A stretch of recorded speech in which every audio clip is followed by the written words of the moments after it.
Hello, everyone, and welcome back to another chapter of Experiencer Interviews. And today we have Jeff Selver from Canada on board today, coming back for a part two. In December of 1997, Jeff experienced the Rising, which was an agreement with gray aliens to discover his soul.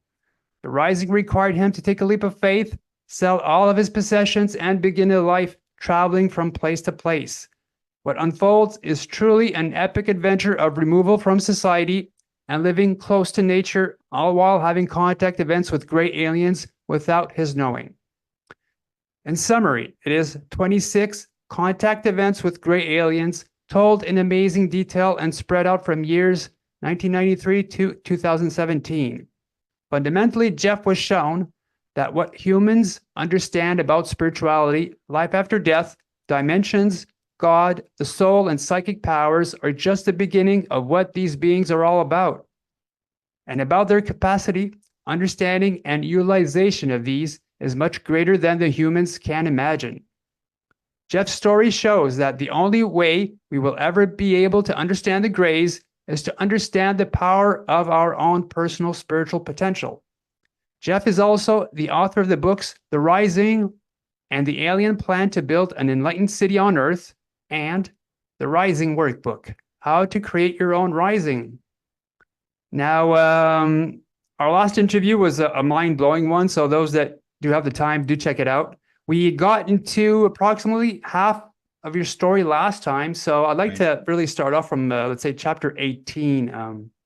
Now, in chapter 18, it's called The New Human and the Future of Our Planet, which happened in, like, the contact event happened in July of 98. You learned about the plan to merge with humanity. Could you get into that story? Yeah, sure. So yeah, a quick summary is that I made an agreement with gray aliens to discover my soul. That's how I always frame it. That was the experiment, and the experiment had initiated at this point. It was the December of 1997 is when it kind of I had experienced it, and so now they are telling me things about themselves. There's actually kind of a feeling of exchange. I give them stuff and they tell me stuff. So they really wanted this exchange. And so part of the agreement had me traveling, and I was now having no home, living out of my car, and kind of randomly, synchronistically, I heard someone talking about Nova Scotia, and I said, you know what, I'm going to try this. I'm going to actually drive across Canada. And I was living out of my car, and I decided to, yeah, just do it and take my time while doing it. And I had no responsibilities, didn't really know what I was doing while traveling. And I'd already had two contact events by that point while traveling. So in the year 1998, so I had the 8th and 9th, and this will be the 10th coming up. So I'm traveling, and I have left Vancouver Island. Actually, I remember it being June 21st. And pretty much it. I was made my way through the Rockies, and I knew I wanted to just kind of always have that isolation thing going on. And I decided to be in the northern prairies as I crossed over Canada. And I saw some isolated communities in northern Saskatchewan, and I decided to just keep going. And it's in one of these isolated roads, kind of a logging road that would connect these communities, that I, quote unquote, became the me that knows them while driving. And so not really clear still what's going on here, but the entities were in control of kind of the awareness of them. So I would basically turn into this person who knew about the last contact events, and actually knew about the agreement and what we were doing behind my own back, if you will. And I pull over the car, and there's an object above me, and it's quite large. Only through intuition, and there seems to be some kind of bleeding through of something really massive, and I can see a object. And I don't really know how to describe it, except that the whole thing felt like it was just massive. And I was kind of instantly beamed in. The elder, the entity I'm dealing with, tells me about these entities I'm going to meet. So she calls them the twins. And as soon as I'm inside this craft, there's these two entities I don't know who look identical. So yeah, they kind of look like twins. And they're wearing white lab coats. And I say this in the book. It's kind of strange to me, the lab coats. There tends to be a very a lot of the memories are very visceral. I can sometimes feel or smell the environments, and these lab coats are kind of fake. And I just always think that they're projecting an image in my mind and of them wearing lab coats, and it's being a communication that, hey, we're scientists like you're scientists, kind of thing. And of course the entity welcomes me. Hello, Jeff. Welcome, and let us show you around. Immediately the entity wants my biology, and I'm in control the entire time. Well, at this point, I'm in control, except for the eighth contact event. But it's very fascinating the way that how they were getting my biology changes up. And at this point, I'm in control, and he basically says, "Go to that machine," and I kind of facilitate it. And uh, the hard thing to wrap your head around is it is intimidating, and also it's intimidating being with them, but their environment is like they're in control of everything, the way they kind of just show up in your life. So there is a weird intimidation factor to it, and you're just kind of complying uh because of that intimidation factor. And then you're still balancing between, I trust these guys because they haven't done anything atrocious with me, but I don't like these things, but they're also giving information. So then the more you kind of complied, the more they were giving me stuff. So I couldn't help it but like want that. You kind of want to know, especially you're dealing with these entities. And at the time in 1998, there's no internet that helps me tell me what gray aliens are and where they're from, or what their deal is. So not that we fully have the answer, but I wanted that information. So after the exchange, um basically I'm in a room that is filled with medical beds, and there was a cow on the medical bed. The cow was not alive, and then there were two humans. The cow thing is very weird, and it's kind of a hint, kind of a they don't explain anything about the cow to me, because I'll focus on the humans, because the humans are disturbing that they're there. But the cow being there is really interesting because it ends up being a cooperation. Northern Saskatchewan is well known for having cattle mutilations. And so the location of it, I didn't actually ever put together until many, many years later. Linda Moulton Howe, who's well known for her research into cattle mutilations, actually has an interview in one of her shows of someone in Northern Saskatchewan, only a couple hundred, like several hundred kilometers away, because I'm that far north. But that's just a really weird synchronicity that Northern Saskatchewan ends up being known for cattle mutilations, and here I am on a craft in Northern Saskatchewan with a cow. So they're kind of hinting or saying, we do these things. That's part of us. That's our stuff, right? Cattle mutilations. So there's these two humans, and they look dead on these medical beds, and I'm freaking out. And so I kind of ask, like, what's going on here? Like, what is this? And there's a miscommunication. That's how I interpret it presently. He says, we're making the new human. So he's kind of speaking generally about what they're doing on the craft, and I'm asking about these people. And he says, yeah, we're making the new human. I said, yeah, but these people are dead.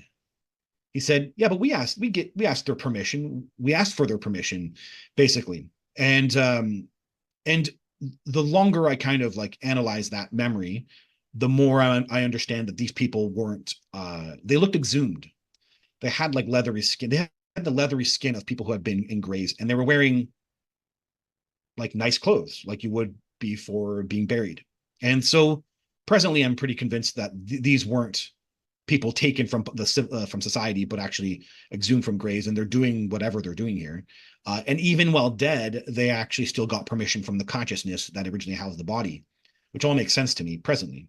So, but I was really weirded out by that, and the entity wants to show me more. So the twin wants to show me more and says, "Come with us." And this space is, it's okay. There's these medical beds, but there's this stage, and it's lit up, and that's what's lighting up the kind of environment. Otherwise, everything is really dark, and it has this warehouse type feel. And then we go down these stairs, kind of around this corner, down these stairs, and then it's a huge huge black, not, it's a huge dark warehouse. And further up is lit up, like kind of down the warehouse. So I'm in a craft, but it feels like a warehouse. So it's like a floating warehouse, basically. And we're walking down this, walking kind of towards this lit up area. And so the first thing I see are tubes of bodies that are best identified as gray alien human hybrids. So it's the first time I'm ever seeing something like this. And so he says, see, we're seeing, see, we're making the new human. And I'm like, why? Why are you making the new human? And so the dialogue I have here is really fascinating. So basically, the humans failed at the tasks we gave them, is what he says. So he speaks big picture right away with me. And I'm like, what tasks? He's like, to save the planet. Humans were required to save the planet. So we're stepping in. And I'm like, didn't like thinking very small from my perspective, didn't we have an and I'm also thinking the language here is indicative of we're replacing humans. So I'm kind of as a 20-year-old at this point, I'm kind of terrified of what I'm being told. And it's actually hurting my heart that kind of I have this like exposure, this telepathic clarity with them having the white room and everything.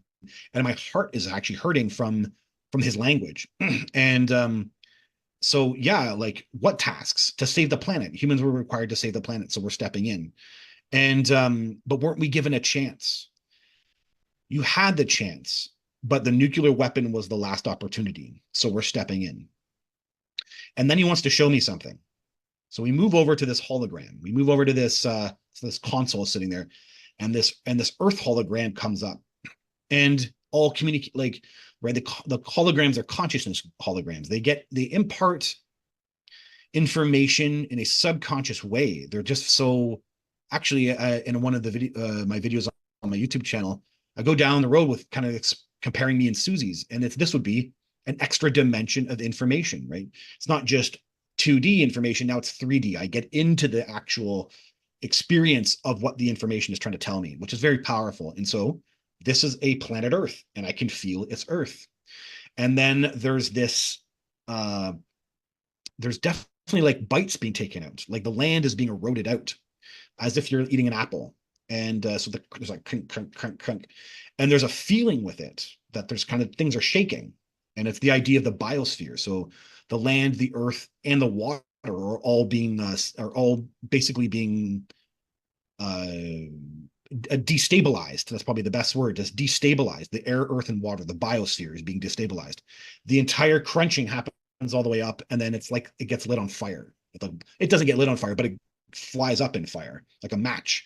And all of a sudden, from the bottom up, and the entire thing goes up in flames. So the earth goes up in flames, and then just it kind of recreates itself. And it's the same planet with the same continents, but there's a vibe change. Everything has changed. And with this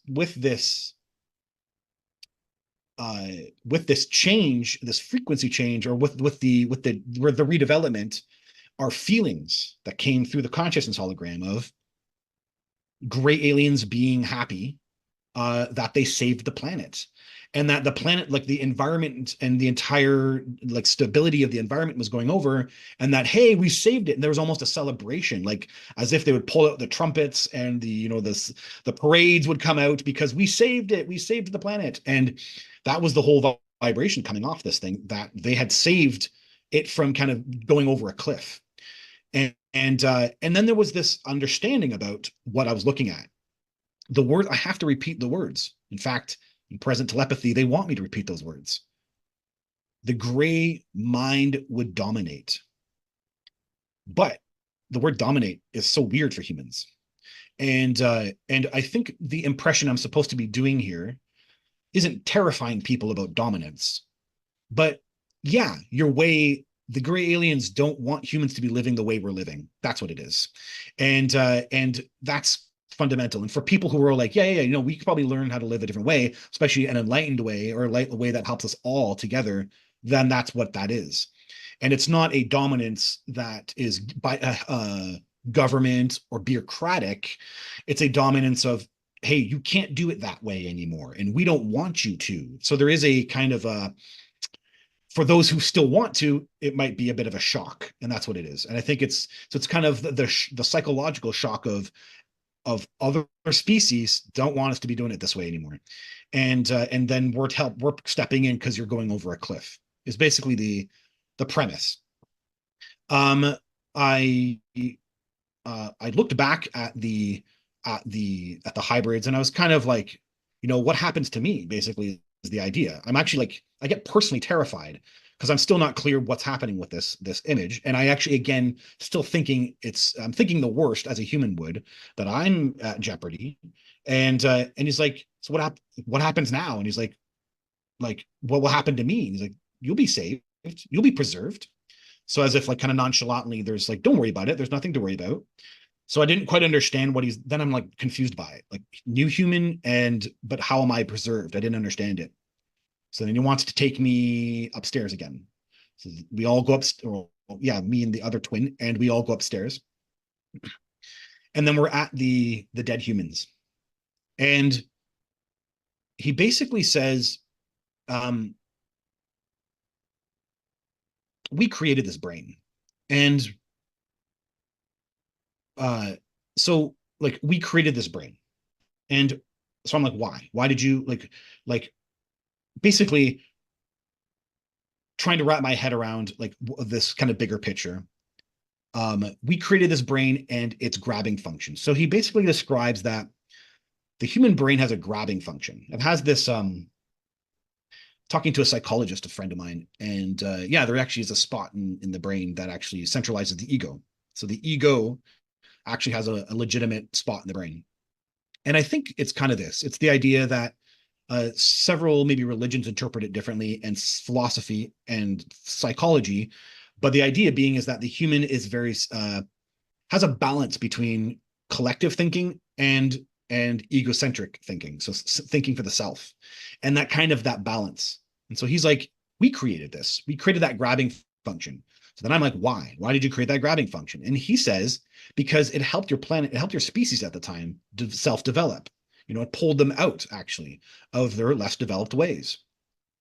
Think hard about that, and you're like, but that actually kind of makes sense, that there might be something like that going on, where there's a balance between the personal needs of the individual versus the collective needs, and creating fudging with this helps pull us out into a developmental stage where we start wanting to agriculture and build cities and build communities. So it's very interesting. And so, but he's basically saying the problem is now your society is dependent on this, and the structures of the society are dependent on it. And you're at a stage now where it's too late to change anything. So we're kind of like overboard because of our frame of reference of reality of individuation versus collective. And again, when I got this information, and then vice versa, when I got the memories out, it took me some time to kind of wrap my head around this.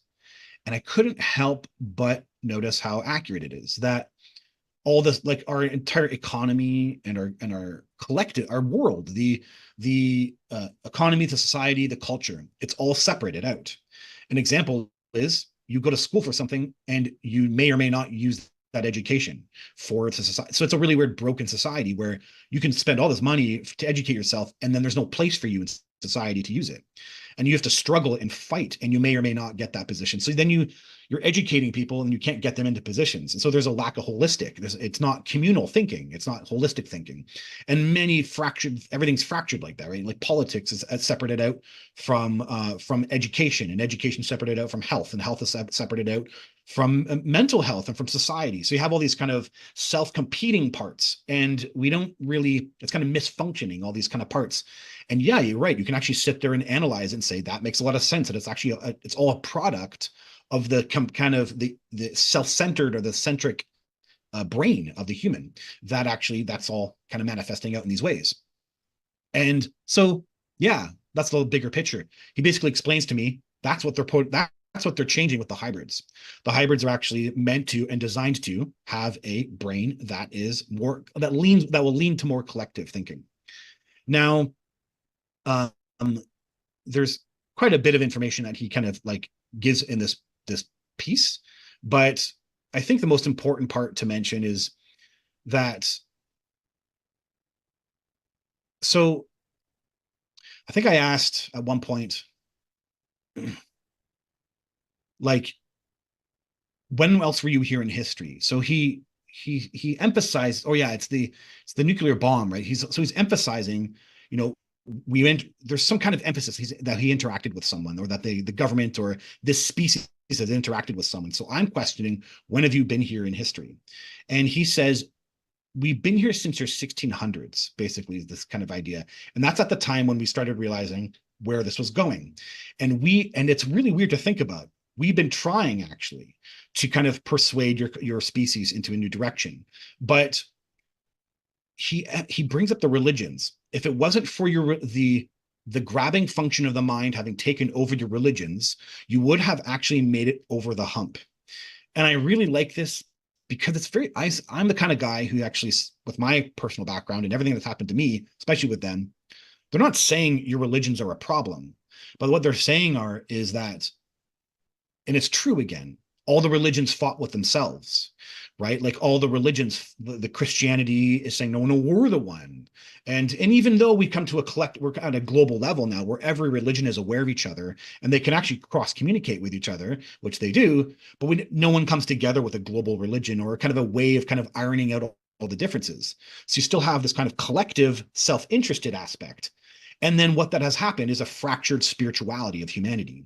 So he kind of emphasizes that, where if you actually had come together as a kind of a collective in some way, even in spiritually, you would have made it over this challenge you're about to face. But because you can't do that, then we have to introduce these hybrids. So again, it's this whole idea of you're just too fractured. The society is too fractured. Everything's too fractured. You're too big. You're too out of control. And then we got to introduce these hybrids. So it's very fascinating how it's really hard to argue. That's the bottom line. It doesn't matter that anybody agrees or disagrees, and there are people who disagree. They don't actually make any arguments for the cases that this one specific contact event is making, and it's hard to. And I'll learn eventually later that something that's also really important in that it's said is that it'd be in the 23rd contact event, and I'll iron out some of this, that the human had the full potential, and that is the whole part. Is that's the game that goes on here, where yeah, you have this kind of you have this self-preservation, individualistic part of yourself, and then you have the collective part of yourself, and you have that game that goes on between the balance of the two. But the human has the full potential. That's the whole part of the brain. We always had the potential to be kind of, move towards the collective or iron out those ideas. It wasn't really a defect in the self as much as we made choices with the brains that we had, and you could have made different choices. And that's now that we're at the result that we're at. So they're ironing that out with biology as they, with the hybrids. He caps this. Well, there's one last section here. So he wants to show me more. So this is a big contact event. And we go into a room then that has it's an orb. It's a bright ball of white light sitting in the corner, and it feels like the central core of the ship, but it's alive. I can feel it. It's reminiscent for me of the White Room. I had the dimensional room I'd gone into where I got turned into an orb. So it feels like that room, but I'm having a connection with it. And I actually ask, what is this? And he says, this is God. This is our creator. And so he's pointing out something. So he says, so everything we're doing, everything that all the plans we're making are in line with the creator. And it's a really weird thing. I actually had some people oppose this who say, well, God on a computer is not God. But I kept kind of saying, well, but yeah, we have pretty good evidence the quantum field is real. So why can't the species capture that? Right? Why can't they capture the quantum field and then utilize it? Not unlike how we would do with water or trees, right? A natural aspect of the environment we can utilize and we turn into things and make tools out of it and do extra things with it. So same thing. Why can't you do that with the quantum field? Turn it into something, make it understand its intentions or its purity and help it guide you in a very clear and concise way. So that's basically what he's saying here. We have God. He's using my language, but I don't know. He doesn't explain anything else. He just calls it God and it says, this is our creator. So everything we're doing here is in line with kind of the higher force. And of course it's very interesting. He showed me something really disturbing, all the stuff, bodies, dead bodies, cows, hybrids, replacing humans feeling, which turns out to not fully be that. On a second I'll explain that, but the new human. And then God is involved. The higher force field is involved, the quantum field is involved, and it's okay, basically, is kind of what's being said here. And so as I'm coming out, there is a graph on the side, and he shows me the graph, and it's a human and a hybrid side by side with each other. And he said, so the plan here is to merge this two species into one over time. So, so it's the whole premise that it's kind of generational, that it's actually designed to, here's your new buddies, and here's you, and you guys get to know each other, and maybe trust me. I don't even know. Trust me, you guys will marry and you'll create cross pollination, and then over time the genetics will be kind of changed. So it's also not a forceful eradication of humans, but much more natural and nature focused, which makes sense for me from everything I end up learning about the Greys. So that's that. They really wanted to impart this information, and everything. He does kind of say, you're playing a part in this, Jeff Selver. He uses my full name. But the time will come for you to understand that. And I guess these kind of moments are what he might be referring to, but also the Mystic Book, which is for something else. But yeah, that's it. They send me down. And then I'm actually left with the feeling that, yeah, that was pretty disturbing, but it makes sense, right? It makes sense. And so yeah, that was it. And then I'm back in the car, and then the memory is phased. I'm gonna stop using the word erased because it's more like it's phased out. Yeah. That's a pretty big chapter, really. Yeah. It's central.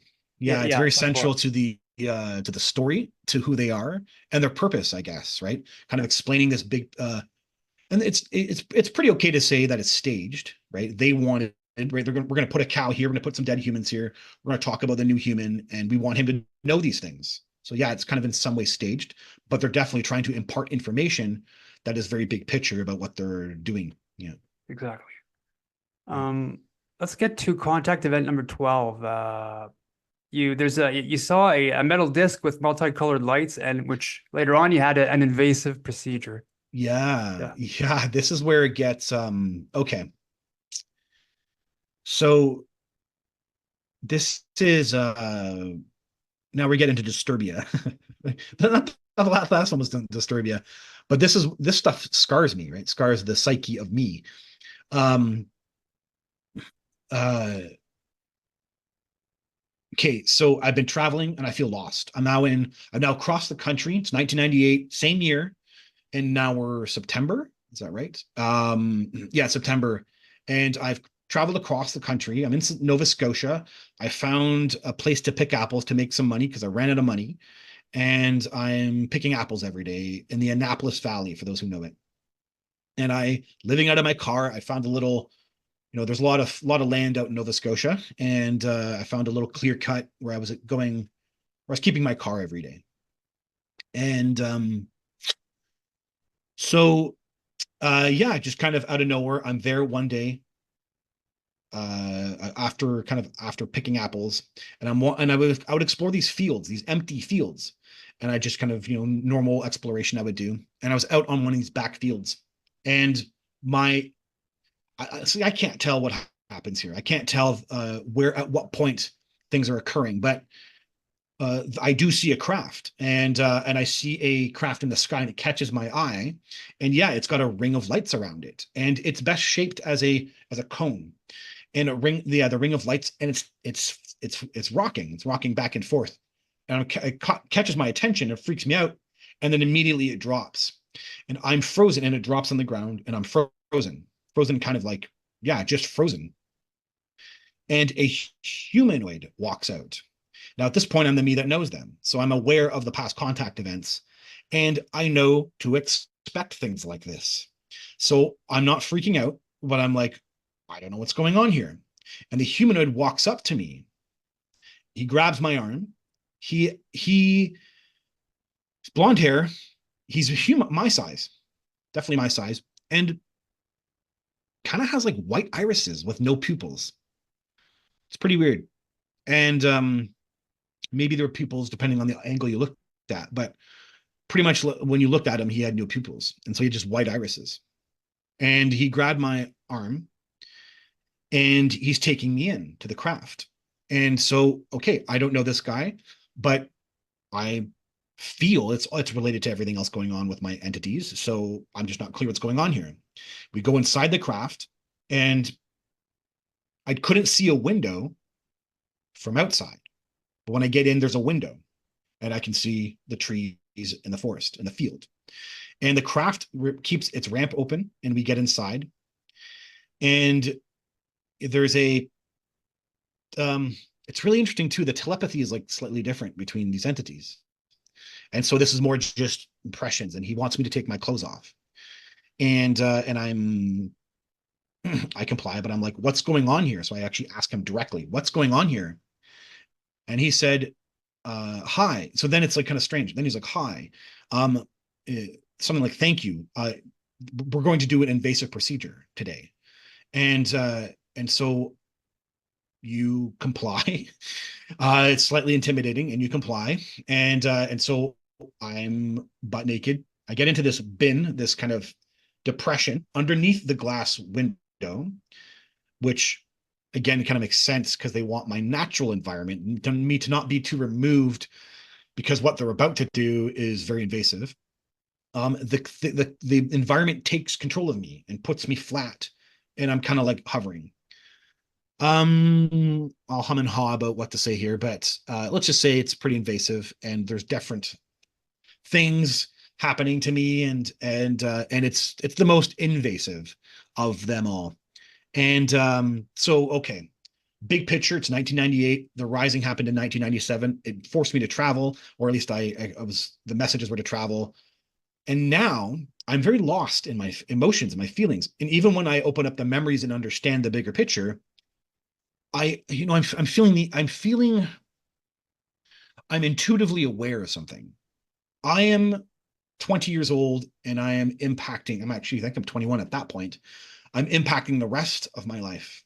I can feel I feel the mystery is hurting me. And I'm now, I need to know. Like, I need to know this is happening to me. I thought, like, it's just such a game, the way the screwed upness of how it all plays in my head. Because it's happening behind my life, and I left to go traveling, and now I'm not part of society, then I should just know. Like, why can't I just know that I'm having these contact events? Because it's screwing up the other guy. And Mr. Gray, you'll never know, no human will ever know the feeling of fighting for themselves. Well, one memory is obscured of you, and the other one doesn't know what's happening, and you want to fight for yourself. I need to care for me. And that's what starts happening here. I need to know, I need to start fighting that this happened to me, or this is happening to me. And I need to know. And it actually, it really does break my ground. Were they trying to do this? I don't know. Like, I can't quite wrap my head around if they were trying to do this or not. But because then it would leave imprints that I would have to explore later in life. Maybe. I don't know. But the bottom line is that, yeah, it was seriously invasive, breaks my ground. I'm pissed off, and I'm also hurt, but pissed off. It's done. I get up, I get my clothes on, and there is like a thank you for, doing this, giving this to us. And immediately, once my clothes are on, I'm looking at him, and the elder, I don't call her the elder at that time. The elder is my present transformation of the kind of the feelings I would have from her about how I identify her. But the best way I called her at the time was the mother. She's the mother. So I was pretty angry, and I was repeating, where's the mother? Where's the mother? Where's the mother? Where's the mother? And I was like repeating it over and over and over again to get the message straight. And he complies. He says, oh, there's like a feeling like, oh, okay. And that's it. He complies. So Again, there's not this sense of we're holding you down and we're controlling you, we're taking control of you. There's a sense of like a bit of freedom or respect, even though we need this from you. There's like a strange kind of respect that goes with it. It's a strange, it's just strange, man. And so he complies, and I'm so emotionally moved that I don't care what's happening anymore.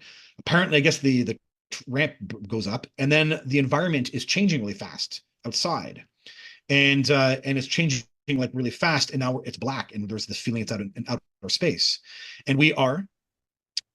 By the way, there's no um basically all that happens is he says, now go down there. Now, I didn't feel the craft merge. I didn't feel the craft lift up and fly somewhere and merge. And there was no like sense of it touching something. And now there's this, I could go, I now docked into something. All that happens is I was once somewhere and there's no internal feeling that anything has changed, but now the craft has now flown up somewhere and docked into something. And the door, I didn't really notice the door the first time, and now the door's open. So he's like, go down there. I was like, okay. And so I'm walking, and I'm angry, and I'm pissed off, I'm hurt, and I need to fight for myself. And maybe they knew these feelings as I'm walking in. So I'm walking down this hallway that's designed for a single individual, and it's got light bands going down it, and it's pretty comfortably just like an individual pathway through this, through this wall, I guess, and it curves a little bit. And as that's happening, there is like the, there's like a intelligence, a grander intelligence that's running everything. I guess the quantum field, the God field, who knows? But the grander intelligence, and there is a whole sense of like the friendliness. Like it's actually not like, oh, we're like this friendly vibe is overcoming me. And then this, as if something is telepathically communicating to me, we're not trying to harm you. Right. So there's these kind of conflicts going on. Like here I am kind of pissed, and then it's got these friendly vibes, and we're not trying to harm you. And we open up into or the pathway opens up into a kind of like an auditorium.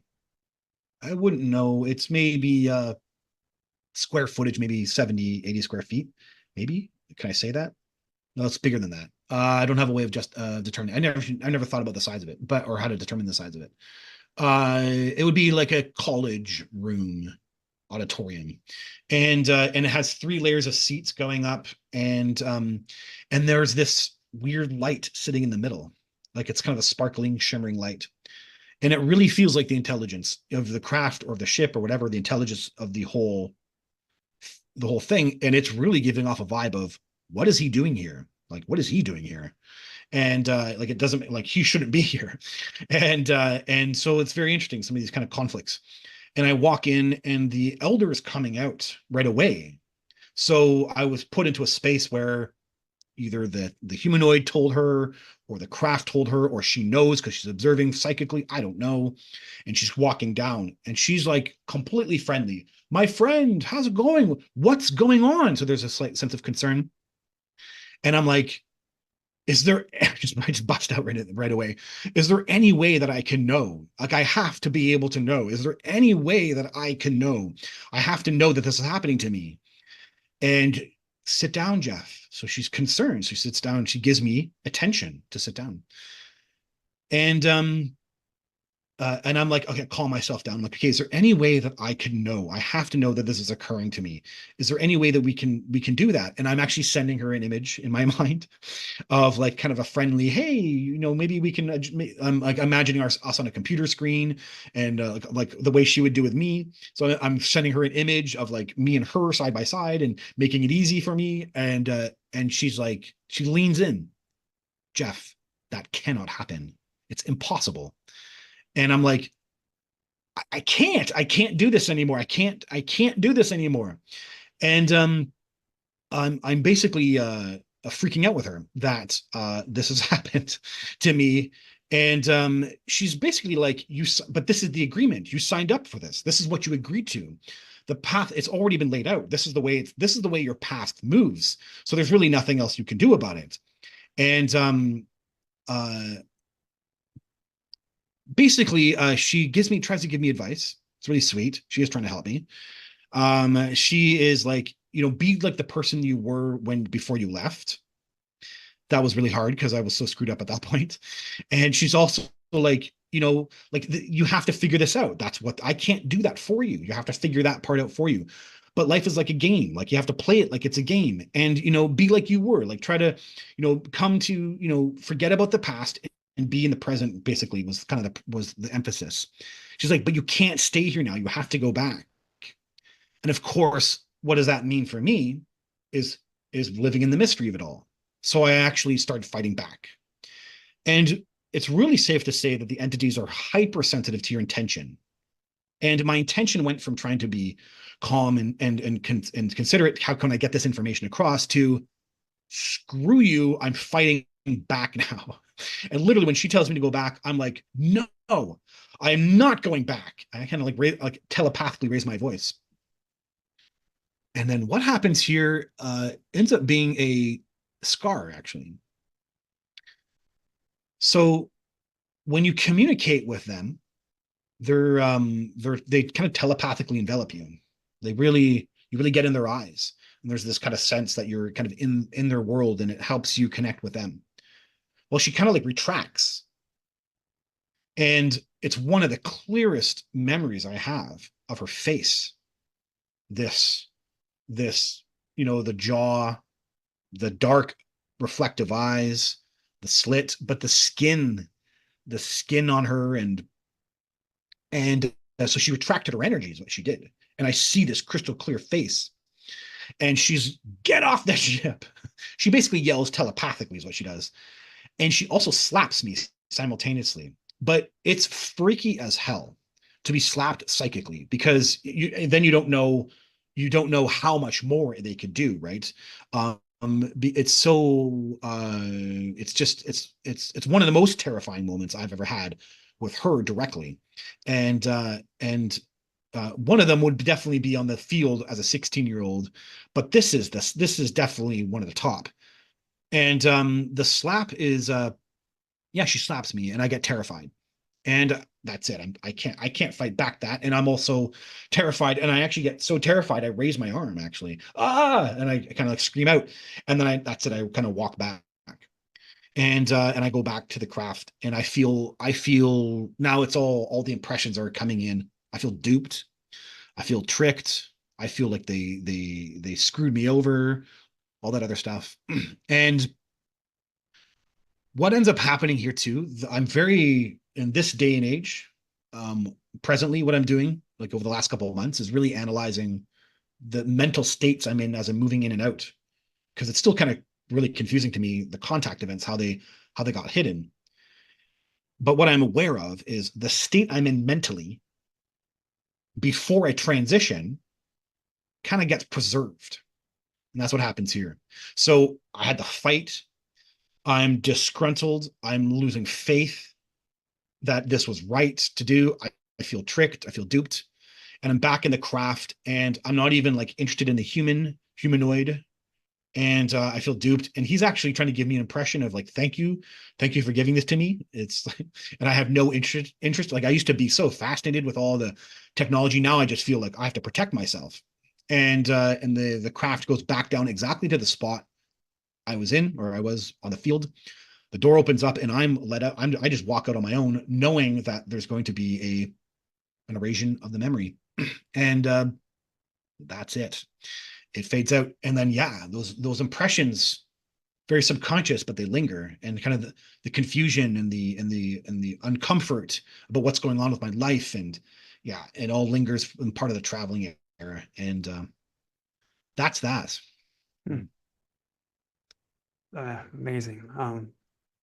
Now, chapter 24, you talk about a man in black searching for you. That Yeah, he actually knew a nickname that was given to you by your brother as a child. But how did this person know about this nickname, which yeah. would being like not a part of the family? So that's a bit creepy. So what happened?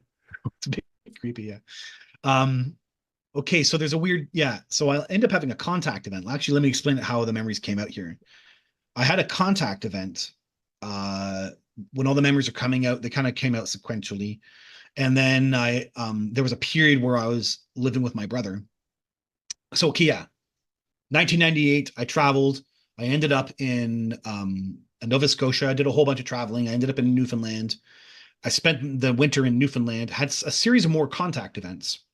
And that trauma got not the trauma didn't get resolved, but I got answers. The guy behind the life, the answer to why all the biology was happening and all this invasiveness was happening actually got resolved, and resolved good enough that I wasn't terrified of them anymore, or trying to run away from them anymore. Um, and so it's the winter of 1998 going to 1999. By the spring of 1999, I get kind of stuck with money and stuck. I don't have a car anymore. I fly back to Coquitlam, and I end up living with my brother in Port Coquitlam, and he lives by the Coquitlam River. And for the couple months I was staying with him, as I was gaining some money to go traveling again, I have a contact event. And I was aware, like when the memories are coming out, that something had happened here. And then of course all the memories come out, and I don't get lured out, but I become the me that knows them in my brother's apartment. And yeah, there's actually a contact event with a man in black and a gray alien outside by the river.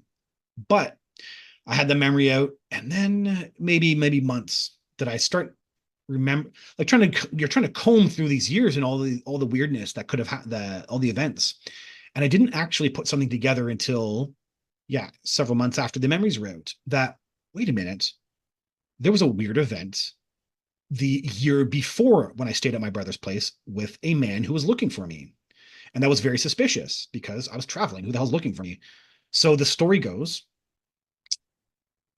in 1998, before I travel across Canada, before the 10th contact event with the twin, I stayed at my brother's for like a single day or maybe 2 days, something like that. Very totally brief, 2 or 3 days. Maybe I'm grabbing supplies to go across Canada. So that's 1998. It would have been like June or something, late June in 1998. And while I'm there, just a brief time I'm there, I might be downtown. I might have met a friend or met someone. Someone comes looking for me, and the man, my sister-in-law, opens the door, and the guy says, "Is Jeffy there?" Yeah. So, my only my brother called me Jeffy, and of course my stepsister would have called me Jeffy too. So my inner family called me Jeffy, and she says, no, but he'll be back soon, and you can come back looking for him at this time. And he said, "Okay, no problem," and that was it. That's it. I come back, and my stepsister says, "Hey, yeah, someone was here looking for you," and I'm like, "Well, who would that be?" And I assume maybe it's a friend, but I can't really think of who I told. I was where like the circle was very tiny. I'm traveling, and also I'm like not in contact with people. And so I didn't understand. I said, "Well, who's that?" And I don't know. He kind of looked like a police officer. But I didn't really know. He said he looked dressed in black. He looked like a police officer. And I said, "Oh, well." And he said, "Yeah." And he was asking for Jeffy. I said, "You're lying. You're just lying. I can't even." He said, "No, I'm not lying. Why would I lie to you about this?" And I said, "It doesn't make any sense. Why would someone name only you know that Jeffy?" And she said, "No, I tell you, he said Jeffy." I'm like, you're lying. It doesn't make any sense. And why? Who's looking for me? It's impossible that someone would be looking for me at this time. It doesn't make any sense. And then what did she say? She said, "Yeah, well, he had the black outfit, but yeah, he was looking for you, and that's pretty much about it." And I said, "Well, maybe something to do with like speeding tickets." But again, the police, like the insurance didn't have my brother's name on it. Nothing made sense. There would be no one should be looking for me. It didn't make any sense. Any type of an official should be looking for me. That was it. Such a weird, random in memory, and I had never found an answer for it. And funny enough, I was actually, when I renewed my insurance, maybe a year or two later, still had that in my head enough that I thought, oh, I wonder if that ticket that police officer was looking for was going to come up. There was no ticket. So I just put it back. That was it. The memory got buried, and I never thought about it ever again. And then here I am remembering a contact event with a man in black at my brother's place a year later. So yeah, what happens is in 1999 now, I'm at my brother's place, spending a couple months there after traveling across Canada. and basically become the me that knows them inside my brother's house. And I'm aware, so I had a huge amount of biological contact events, and they're occurring consistently. And it was very awful. I didn't like it. And at this point, I hadn't seen them in months. So there was a feeling of like, oh, that's done. It was like, okay, maybe that's done now. And I did actually have good times with them otherwise. So I was actually excited for them to kind of be in my presence. And so I was excited, and I basically know to go outside. There's kind of a feeling. I'm putting my shoes on, and there's a telepathic feeling of you don't need those. So I literally go out my bare feet. Not unusual that as a hippie kid I would have done something like that. And I walk through the grass of this kind of backyard, and it's during the day. And I come around through a pathway, and I go down. I actually can feel, right. I can, as I'm going through the bushes, I can feel come here, come down this way, and I can feel. So he's like, it's really neat to think about because he's observing me somehow, and then he's directing me as he's observing me telepathically, I guess, or remote viewing, I guess. He's doing that, and so he tells me to come down, and I come down to this pathway, and there's a gray alien. Now, who this gray alien is to is it could have been the twin, but I don't know that. I don't he didn't have that kind of impression, but I don't know, he's short like the twin was. And then there's this man in black. He's wearing a black trench coat, black fedora. He is awkward, and he doesn't quite come off as a human. And basically the gray is like, this is our friend. And so he's projecting a friend energy to me, like, and I'm like, hi, like, how you doing almost. And then he's like, this is our friend. So there was a weird sensation of like, we're all amongst friends. So there was a really like trying to make sure it was all feeling like a feel good feeling between the three of us. And he said, so we're not done with you yet. He's going to need to take biology from you. He's going to need to take your DNA and need to take biology from you. And he at this point, um I just comply.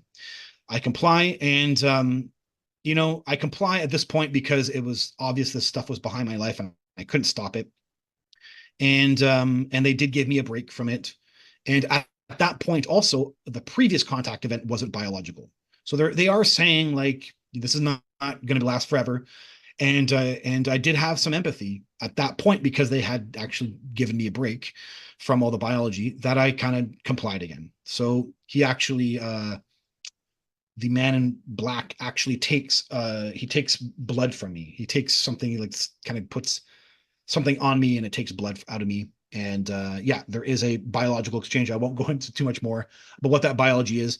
What's really interesting is at some point, it's kind of earlier in the contact event, as if you can feel when you're being watched, there was a craft in the sky. And it rings that this craft was part of this humanoid.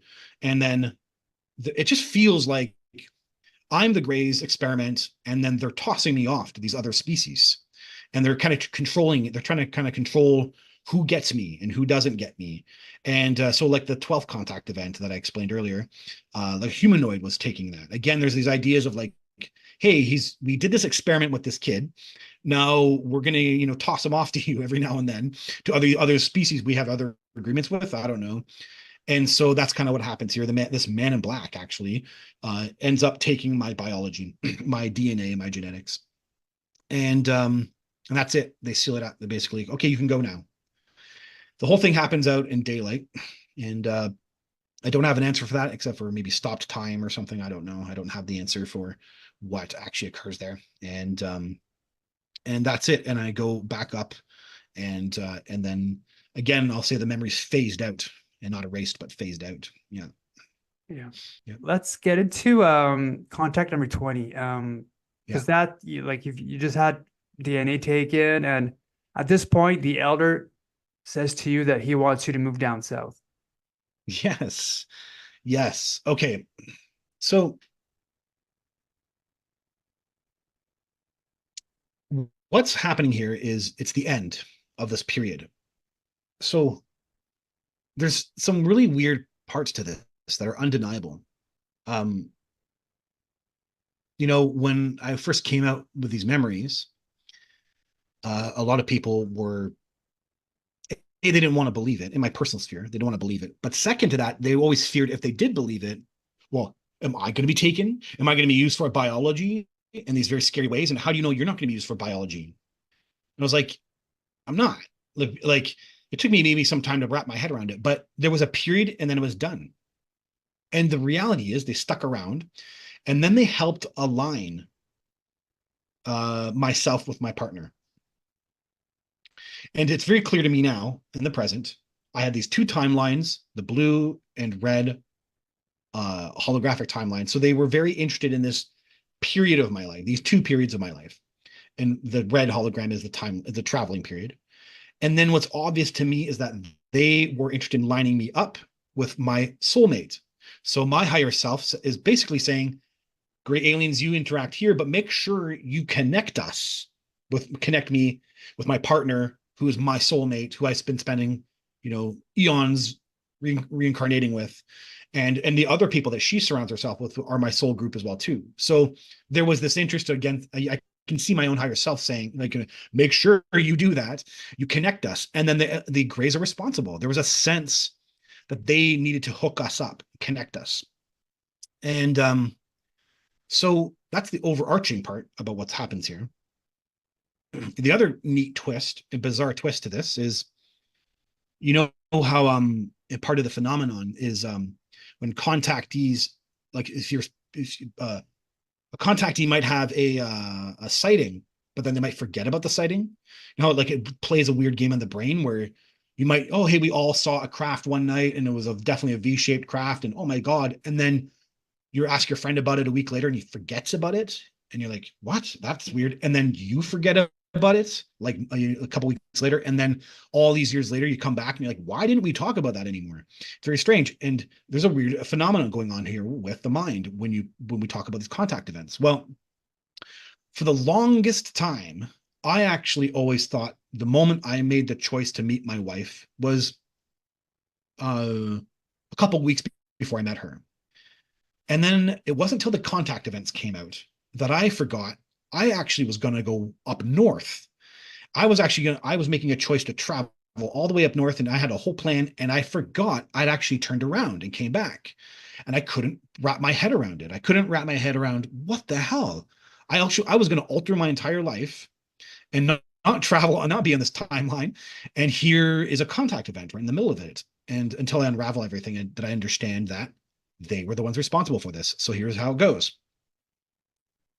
So I spent, we're now in the year 2000. 1999, the winter of 99 got spent on Hornby Island, and I'm making plans what to do for the next summer. I'm traveling, I'm living out of a backpack, I'm going from farm to farm and place to place, meeting people.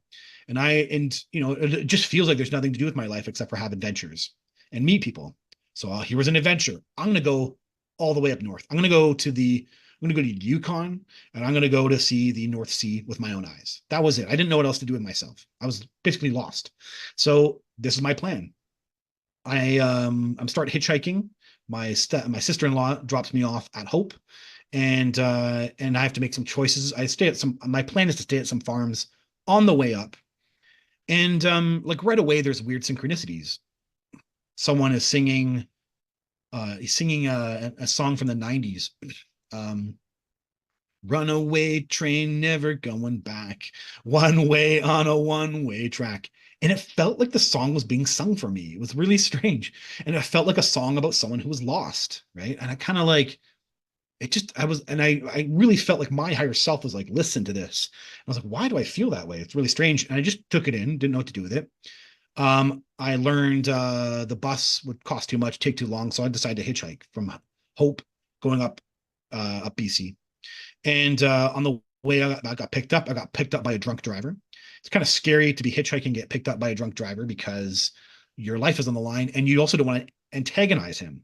So I tried to play calm and vision my success to get to where I was trying to go. He ends up dropping me off, and then another guy picks me up, and this other guy is kind of emotionally unstable and irate in the truck. So it's an awful ride going up north. And I'm very sensitive to the synchronicities and the things you attract to yourself, especially when you're traveling and you're kind of in the spiritual space. So something felt off about going up north. I didn't quite understand it.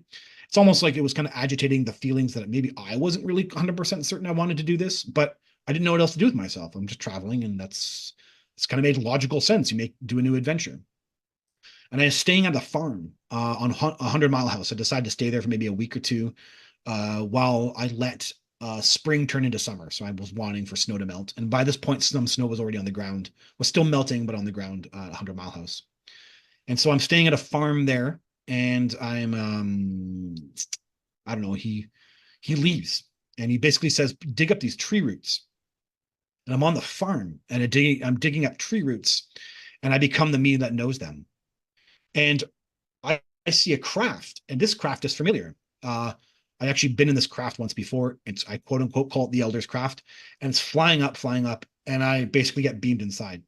It is such a brief contact event, but basically the Elder is like warm feelings are like kind of surround me, and basically like she's implying what are you doing? Like, what are you doing? You need to turn around. You need to go back south. And she actually interestingly sent me an image of of a map. So she's using my frame of reference, and I found that really interesting. And she's like my kind of geographical frame of reference. You need to go back south. You need to turn around and go back south, is what she said. And I said, why? She said, what's there for me? She said, your future. And I was like, okay. Boom, that's it. She sent me back down. So I had a single contact event where she's basically implying you need to change this kind of direction you're going, and you need to go back south. And on the field, I'm making the choice. Like, you know what? I got to stick to this, because especially when you mentally, when you kind of make directions, when you put yourself into a certain direction in your life and you've done it mentally, you really feel like, no. I'm committed to this because I've done A, B, C, D to fulfill this, then I'm going to go all the way with it. And I had to fight that part of me, and I do it right in the field. I'm like, okay, you know what? Without knowing about the contact event, I'm literally changing my mind and forcing myself to listen to myself and say, no, turn around. I want to go back south. And I'm unclear, uncertain about my direction and my choice to do that until I actually start hitchhiking to go back south again. And I feel really good. And I'm like, okay, you know what? This is the right move. And I get picked up again. And then going all the way to my next destination, I decided to explore southern BC. And I really loved the islands. So I decided to explore, go to Cortez Island. And then the traveling there was really beautiful. I ended up getting picked up by a guy who fed me, let me stay on his boat overnight on the Sunshine Coast. It's really sweet. So it actually had like what was obviously bad synchronicities going up turned into good synchronicities going down, and it just kind of confirmed for me my feelings. But all these years later, I completely forgot I was making a choice to go up north. I just forgot about it. I didn't really remember that I made that choice. And again, I always said that me meeting my wife was determined by this choice I made a couple of weeks before I met her, and nothing to do with the fact that I was actually really never going to be I wasn't going to be in BC at all for the summer. And so it's really fascinating to me that that happened, and they kind of were guiding this moment to try and link us up. So, yeah, Amazing. yeah, it is amazing. Yeah. Yeah. How do you feel like being guided? Because you do have a mission of sorts, so, and you're being Do you mean protected. at that time? Yeah. Yeah. Well, that was all part of the experiment. So that guiding felt like the responsibility. It actually feels like, I don't want to fully say that, but there is a sense of like they got me together with my wife, but it was clearly an agreement on of my higher self. And and I really did go through hell. So there is a sense of like them finishing it off. Like they needed to finish that off. They needed to make that happen because they are the ones who initiated the traveling, And it really did leave a decade of like disturbing, like I got traumatized by what happened to me. And never mind the the guy who's conscious of the event was traumatized, but to only realize that some kind of like trauma occurred on the other side too, of the guy who was having the contact events. He was fighting for himself. He was fighting for me. I'm fighting for myself. So yeah, it's like I am guided, but it's kind of like they're using their powers to rectify something or to help this move go in the direction it needs to, so I can gain peace. And I think because the nature of the experiment, it required it. And so it does have it's there is some there you're probably right. It can have a couple perspectives of it. Um, but there is a bigger picture that they should have done this and they did do it. So they were responsible for doing it. And the number two is it is fascinating and beautiful that they put me and my wife together, and also led me to my guru for that fact as well too, which was needed for this as well. So yeah. Mm. Because it's understandable. On one side, like you're not really in control a bit of your life to an extent, but you're also being guided and protected to have the a good outcome, let's say. So Yeah. Yeah. And you're having it unaware you're having it. So I didn't know, I wasn't aware. And all I had was my intuition. So then your intuition is saying, and the intuition knows, that higher self knows that they're there. So all you have is that, you know what, the worst could happen and I'm going to be protected. And that really is the fundamental whole thing about the traveling times, right? I get put into Newfoundland in the dead of winter, and I have nowhere to stay. And if I don't find a place, I'm going to freeze to death. And lo and behold, I have a synchronicity, and I get led to a house where I can stay the entire winter. That's the type of stuff going on. So there was a feeling of, yeah, it is this amazing guidance, protection element that has a huge level of complexity about agreements and experiments. And yeah, so it's fascinating and magical and logical simultaneously. It's very fascinating. Yeah. chapter 26, the alien ancient one Yeah. that you met in a cave. I was probably I really like that one. To get into that Yeah. contact event. Yeah. So okay, yeah, I got turned around from coming up north and going back down. So I'm heading to Cortez Island. That's directly the space I went. And instead of traveling, I thought, you know what, I'm going to stay in one location for a long time. So I'm just changing it up. Okay, I had this intuition to change up my style. So now I'm going to embrace that. So instead of constantly traveling, which is what I thought I was supposed to do here, now I feel like, okay, I'm going to stay in one spot. So I actually stayed on Cortez Island for a month on a farm. By the way, for those who are confused by how I'm staying on all these farms, this was willing workers on organic farms. So I was woofing, and I had a little booklet, and I was choosing farms I could call up and was a member, and I could just stay on their farm. And it helped me travel, helped me find people and meet people and connect and have these magical adventures. So I'm on Cortez Island, which is northern Gulf Islands up here by Vancouver Island, and it's beautiful. As I connect with the father, the husband, and they own 300 acres, two lakes. It's the northern end of Cortez Island, so it's just past their property is just forest. So they had cougars and wolves, not werewolves, but wolves. I have amazing run-ins with wolves. I see wolves physically, and the island.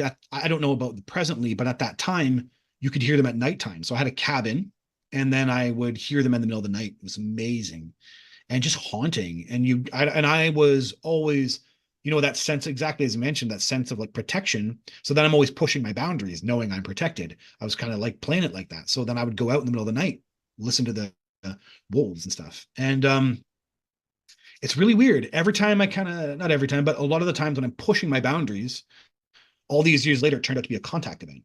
So that's what happens here. I want to, I don't know what the hell I'm thinking. All these years later, still, I don't know what the hell I'm thinking, but I wanted to sleep out on the lake with no tent, knowing there were wolves out. So that's the state I was in at the time. And I was just like, if something said that's edgy, my intuition said I want to do it. So I was kind of like that. I had this I could hear the wolves, and I don't know, I kind of had this, I want to be a part of this or something. I don't even know. So I decided, I brought my sleeping bag out. I may have told the owners. So if you hear something, you'll know it's me screaming or something. I don't know how I can't remember how I dealt with the owners, but I definitely went out, and I basically for night I put my tent out, or not my sleeping bag. And so I was out in the open right beside the lake. And it actually turned out to be a contact event. And so um now these are where there's some um weird things about the moments I'm transitioning over. Again, I said I'm actually kind of exploring all this stuff now, trying to unravel it. And in this moment, I'm already up. I'm not in bed sleeping and waking up to the me that knows them. I'm up, and I'm actually already beside the the lake, and I got my clothes on. And I have some theories about the ethereal body and and shape shifting aliens and consciousness, how this is happening, and it's tied to the dual soul element of me. That's part of them. That's part of me simultaneously, and that somehow this is all able to happen. So yeah, I wake up, and I'm beside and I'm already the me that knows them. So I'm actually expecting them. So it's this weird like thing. And but I don't know what to expect. And there's a ball of light coming down the lake. Had a slight mountain, like a slight hill, and the ball of light coming down the side, and it's coming over the lake, and it's lighting everything up. It's lighting up all the trees, so it's really low, and I can't quite make out what this is. It's not a huge craft, and I'm not really clear what I'm looking at, except for I know it's them, and it gets closer and closer, and it's making waves on top of the water, and it beams me inside. And I'm in a black space, and there is I can't move, but I can move my head. It's kind of weird. And there is a computer console at the front. So it's kind of more like 5 feet away. So I'm like, as if I am in a single occupant craft with no driver, and I'm behind a seat. So I'm standing looking down at a console where someone would sit. And then their console is lit up with a blue spiral. It's kind of spiraling like this, the console, and so lighting up a little area, like a little computer area. And so what it really feels like is the craft is alive. It's aware of me, and it picked me up, and now it's firing me off, and I'm going somewhere. And there's a consciousness feeling that the craft is flying really fast, and it actually feels like it's kind of flying over water. And I have no knowledge about where I'm going, and I'm aware that they're in control and da da da da. And then it's really interesting, all the little details. There's like an orange portal that opens up to the side, and I just know to go through it. I'm like, okay, and I kind of like walk in, and I got beamed out, and I'm on a plank. Um, I'm so used to this at this point. This is, yeah, what are we, 20th contact event? So I'm so used to all this kind of changing upness that, was I egotistical? Something was going on. I wasn't egotistical, but also the kind of exhaustion of traveling and the unknown element and the kind of just leading me on. And so there's this whole side of the guy who's traveling, who's like trying to accept his life, that this is his reality. And then the guy who knows what's going on is also kind of like worn out by it all. It's like, what's going on here, man? So I'm not fascinated. I guess that's the point I'm trying to make. I'm not like, oh wow, that's what's so cool. I'm just like, okay, what's going on, guys? And so they got, traveled by a craft that's self-intelligent and beamed me out. I'm on a plank, I'm in a base, and I'm like, whatever. And I'm like, I walk out, and I'm walking down a plank, and then there is the elder, and she is standing beside a taller entity. And this entity is wearing a robe that has a collar. Yeah, and she would be a gray alien, and she's a bit bigger. And so I'm like, don't know what's going on, as always. And uh basically the elder, now I actually have a weird thing happens right in the beginning of it. I don't know if I put in the book or not, but I'm having psychological I can't hold the dual soul anymore. I can't hold the higher self dual soul thing. I'm fighting with myself internally, the guy who's traveling, and that snaps here, and I kind of am aware of it. And I don't think I put some of those conflicts in the book because it's too much detail. But basically, the elder says, this is our ancient one, and she's actually telepathically projecting the that's my interpretation of the word of what she actually projected. It was a signature of an ancient one who is like a long living being that has great wisdom. So that's kind of more like what this imprint was. And I could feel in the communication to me about this entity that the elder was reverent. So the elder had reverence for this entity. And that's really I just found that kind of really wild. And so she basically reached out to me, this ancient alien one. She reaches out to me, grabs my hand, and she's wearing a ring. She's wearing like a ring with like a blue hologram on it. And she connects eyes with me, and um and I don't know what's going on. And then she says, your path will align right. Again, only even when the memories came out, I didn't know what these pictures, I didn't know the grander picture of what's being said here. And now I understand the timelines of meeting my wife to get to fulfill this end period, and we can move on and I can live my life. So she's actually as if they're concerned that maybe I won't connect. And so they're double confirming. And then they have this ancient alien one like looking into my future or something. I don't even know. And says, yeah, your path will align right. So there's kind of confusion about it. Um, that's it.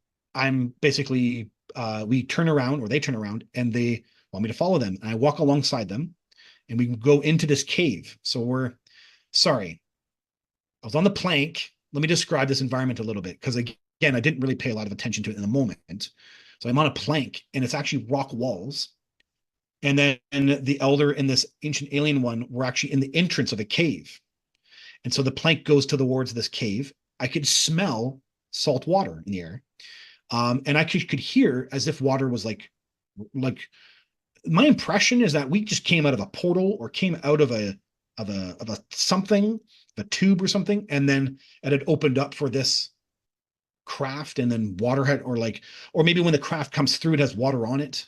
And then as it comes through into this base under the ocean, which is the feeling here, that it brings water with it. And so there's kind of water dissipating, like a hitting concrete, and I can hear it. And then there's like drips on the wall, like as if, so there is a sense that I'm underneath the water, the ocean, and there is an equatorial, it's humid here. So there's a feeling of like equatorial climate. And so I met the ancient one, the elder, and we decide or they turn around and we walk together after that initial interaction. And we're walking down this hallway into a cave, or like in the cave, yeah. But it's like carved out. So there's rock walls, and then there's a normal, I don't know if it's concrete. It wouldn't be concrete, but it's a normal flat walkway and an arched cave. And then there's a door to the right. And the ancient alien one kind of sets herself up and then uses her hand for me to go inside the door. The door's open. And I'm like, okay. And I walk inside, and there are these like, okay. There's these glass cribs. So I'm walking in. So to my left are these kind of diagonal to left glass cribs, all in a row. And then kind of more in front of me is a single glass crib in the middle of the two rows, but it's kind of more centered to me. And it's got tubes, or it's got like a mechanical things going down into this glass crib. And then there's these nurses. There's slightly elongated cone female nurses tending to these babies. Basically, there's babies in them, and really weird, like just trippy moments. I'm in this space, and I look back at the elder, like, okay, you're showing me this. I'm like looking at not the elder, the ancient one, and she says, you were one of these. And that's really weird. All these years later, I pull out my childhood memories, and I have a baby memory inside of a crib, dealing and being lifted up by by the elder. I'm actually convinced of it. So that's really consistent that there would be that, but maybe that's what she's referring to. I don't know. And so uh, there was like this idea of like kind of look at them. And so I'm looking at I go in and I look at some of the babies, and their eyes are black, and they have slightly bigger craniums, and and yeah, it's slightly disturbing and weird. And the elder and the ancient one are just staring at me. Actually, it's very like they're interested in me. They're interested in my reaction to this. And I look at the two, and then I actually go and look at that single crib that has the electronic stuff going into it. I don't really I think it's a mantis type entity, but I don't really know. Um it's a baby rat almost. Had a snout, and then it's got a device covering its head, and the cables were going into its head. And so the cables coming down were going into this crib and going into the head of this device it's carrying. And it's got a white gown on it. And it's kind of like in distress. Like, it's like crying. And again, I don't really know if it's telepathically crying. I don't really believe it was making a noise, but it could have been telepathically crying. And so, I'm in a nursery, right? And I'm like, what are you going to do with these babies? And she's basically, the ancient one says, we're going to treat them. And I just found that really, really weird. And so one of the things she says is, so I ask, like, why did you show this to me? Like, what's the connection here? What's the bigger picture? And you will one day know and be a part of this. So I guess that's the present. Maybe this could, I haven't dealt with any hybrids yet. So maybe physically, and this yet with all my memories out. So maybe there's still much more to come. But so like, it just doesn't make sense. I'm kind of at loss, right? This is the first time I'm being shown these kind of details. And so the elder we actually leave the space. I kind of don't know what to make of any of this stuff. And then we collectively leave. And the outside in the hallway, the elder actually signals with a telepathic feeling of fulfill your curiosity. So I get to ask a bunch of questions here. Now they've done this. This is what the twin part was too. She preempted the twins' 10th contact event back in the 9th, with the 9th contact event saying, you can ask them anything you want. So there was a whole point where they really wanted, these entities and the elder were giving it opportunities to ask questions. And here's another. So fulfill your curiosity, ask questions.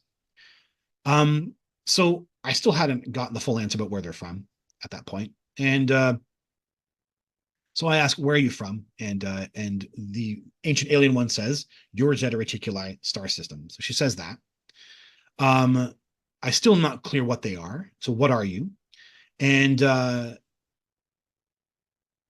we are an amalgamation. Like we are a genetic species that is amalgamated, basically, is what it is. Like a combination of a bunch of different genetics have made us. And our species is actually a lot longer than your humans have been thinking for yourself. So I don't know what that means. I mean, it's hundreds of thousands of years, or if not longer, right? But this idea that there's kind of a mishmash going on, and things are being combined and contorted to make who and what they are presently. I ask her, can you tell me more about you? And she basically says, you can't comprehend what I am, but I facilitate my species kind of dimensional spirituality, something along those lines. Like an idea that she's grounding the species in kind of a mystical knowledge, and the mystical knowledge about themselves. And actually what it does for me presently is kind of has me understanding some bigger pictures, that I'm actually convinced the entities are spiritual, and they perceive their dimensional experience as spiritual. And in that it's not a religion per se, but because human religion is filled with belief systems. We don't know, but we believe. And these entities clearly know. They know the afterlife. They know all this stuff, but they still might be actually having spiritual reverence, sacredness, and worship that goes alongside of it. And those are things with which I experienced. I experienced it in the White Room. where they knew I was going to transform. They turned it into this big spiritual event, and so they're definitely understanding that's a real thing. And then also here they're with the elder feeling reverent towards this ancient one. So there is an idea here that the entities themselves have reverence, sacredness. So it's really fascinating that they don't have that disbelief part or that belief part going on, but they actually have there's still a spirituality with their dimensionality, which is really fascinating, I think. Um, and then basically it gets implied um, that something is coming around the corner for me, and I think it means my guru, because I think I say something like I've never met something like you before. I don't really know what you are. Like I've never met something like you. And she says, you will, and help is coming. It's kind of all coming along the way. And I do believe that that's a reference to I was having psychological separation from my higher self and kind of having my own problems with what had happened to me, the traveling and the kind of trauma that had left. And now they're saying, yeah, your help is coming and it's coming around the corner. And and oh yeah, actually, and I do ask, how can I become like you? Because I assumed that I would become a gray alien. I was, they told me I was one of theirs. So the guy who's living that life thinks he's going to become a gray alien, and you can't become like us. But you can become like you. You can become the star that you've been trying to become, and your help is coming along the way. And oh yeah, I also ask here. So the so I had a lot of biological experiences and biological contact, and the I still didn't really understand it all. Why did you take all this biology? So I asked that here at this point. Why did you take my biology? And she basically says your protoplasm. So I didn't know that word at the time, and it's one of those words you look up and you're like, oh hey, that's actually important information. Your protoplasm helps us seed star systems, and she sent me an image of a star system. And and protoplasm is the actual part of the cell that you would use to recreate life. So that's very fascinating. And then I pushed, but why? But why are you doing that? And she said, because the universe desires to be born. Very fascinating line, and speaks volumes to what they're doing here. That they've already emphasized that in my third contact event, they created humans, and that there's a game here going on with their management. They're kind of like demigods, if you will, right? The middle ground god. Not that they are gods to be worshipped, but that that they play a role, a function, a management function. And here they are playing management functions on other star systems, is basically what's being said. And we create life, because God desires to be born, to have bodies to be born into. So there's a service role going on here, a spiritual, cosmic service, maybe dimensional, which I assume it is, cosmic dimensional service role. And that's what she's emphasizing here. And so I get thanked for having given up my biology, and I kind of am stumped, and I don't know what else to say.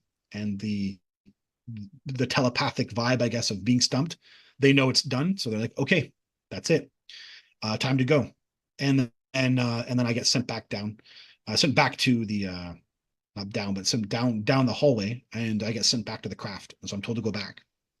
It's at that point I actually am walking back down the plank, and I see actually look there's a bit better observation about where I was, and I was actually in a base, and the plank is above, and there's a ground below. There's computers on like into the caves or into the cave walls, and then there's entities surrounding them, and I see humanoids and grays working together. I don't know what these humanoid species are, but I see humanoids and grays. And there's kind of like, and then there's an emphasis of like an open hallway that would lead into larger areas. But I'm in this kind of like space that has a lot of activity going on below. And the craft I'm walking up towards, I actually say it reminds me of the Rendlesham forest craft, the kind of compactness of it. But mine was pure black. And also very interesting, I found I don't know if it's Robert Salas. I can't remember who it is.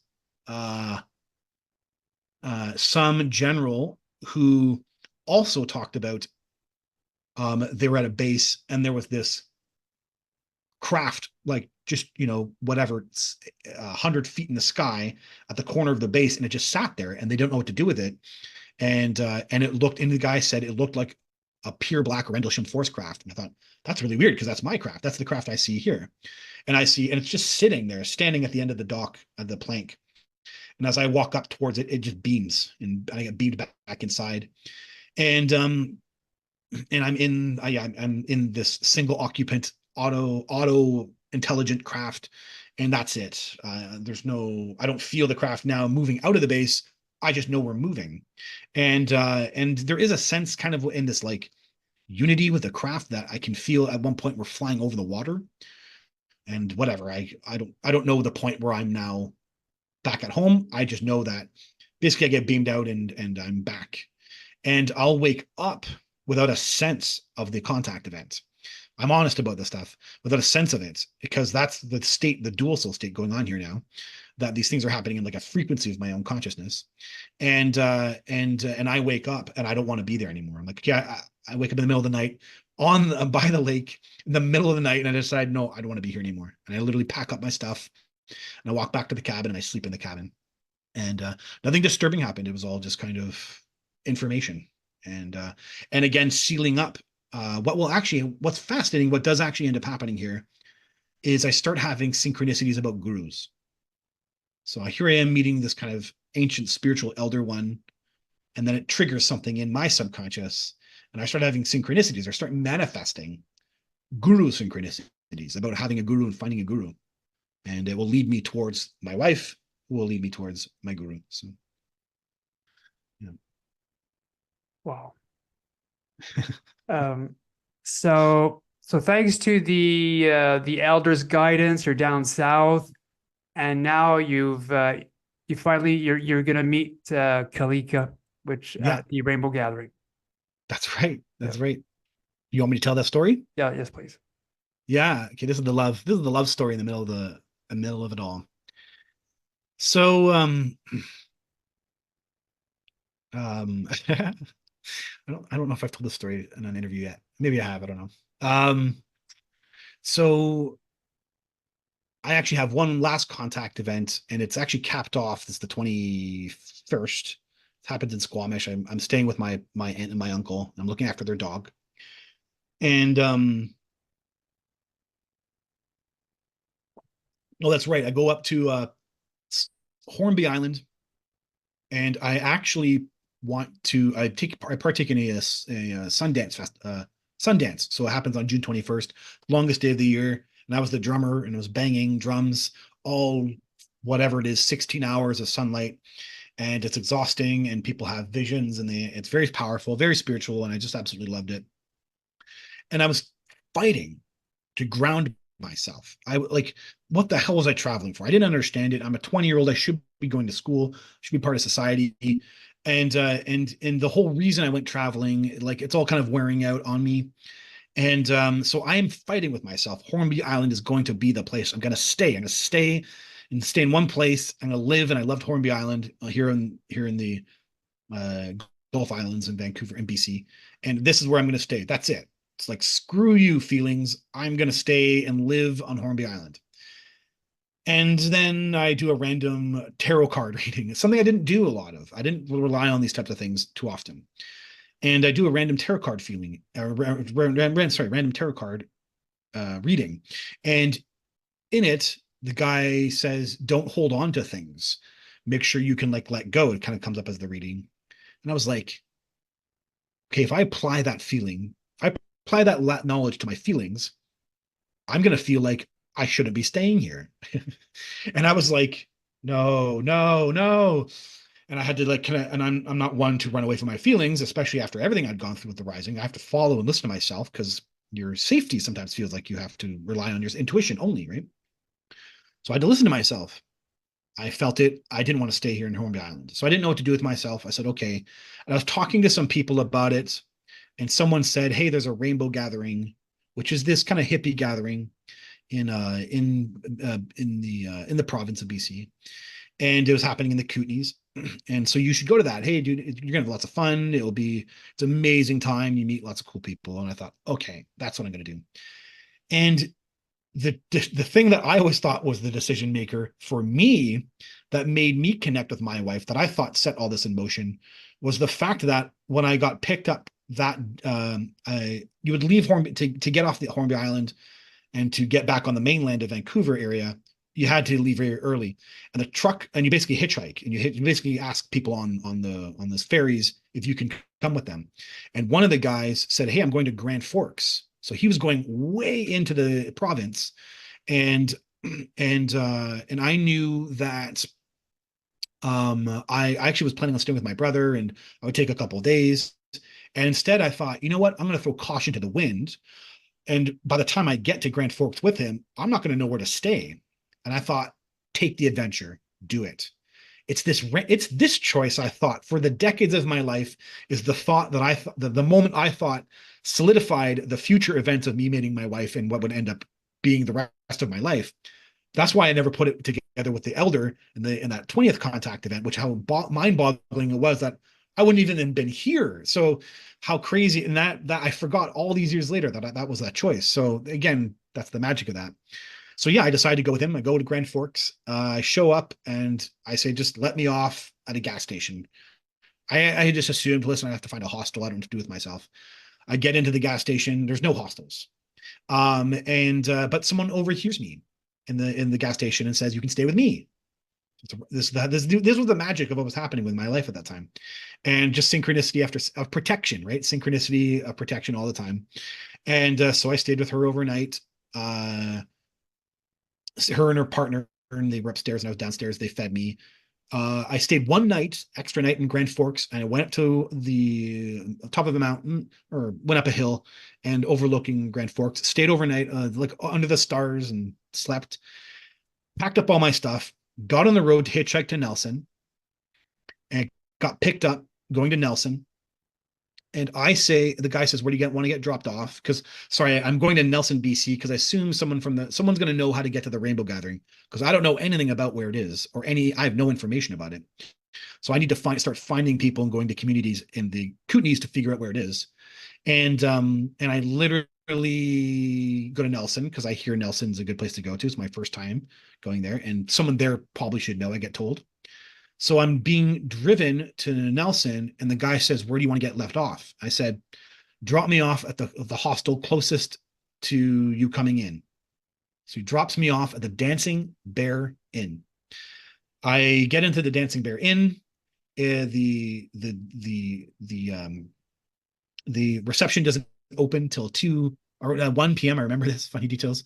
And so I wait. I think it's like 12:30, and I wait and I sit on the chair.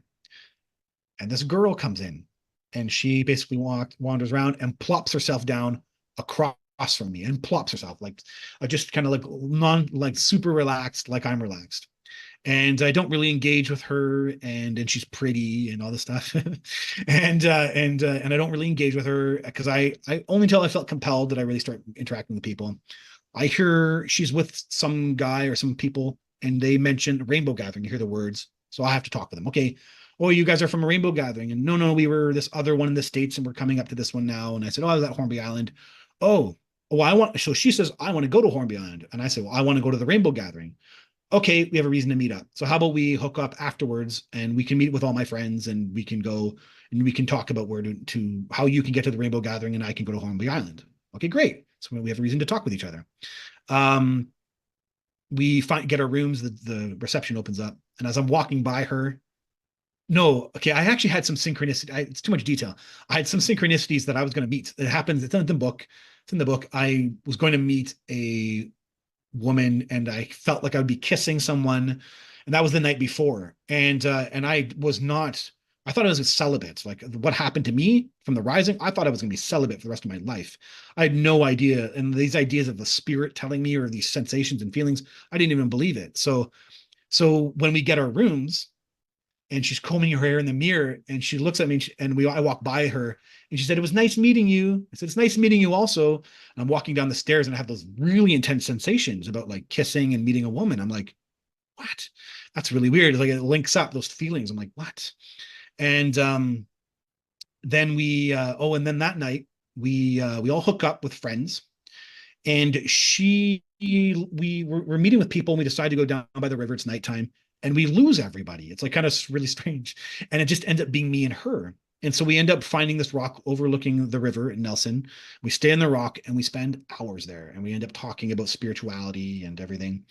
And I do have an intuitive moment where I actually say, you know what, well, we're all one. I can feel that I believe that we're all one, and even between you and me. And when I said between you and me, I felt like pure unity, like just unity between me and her.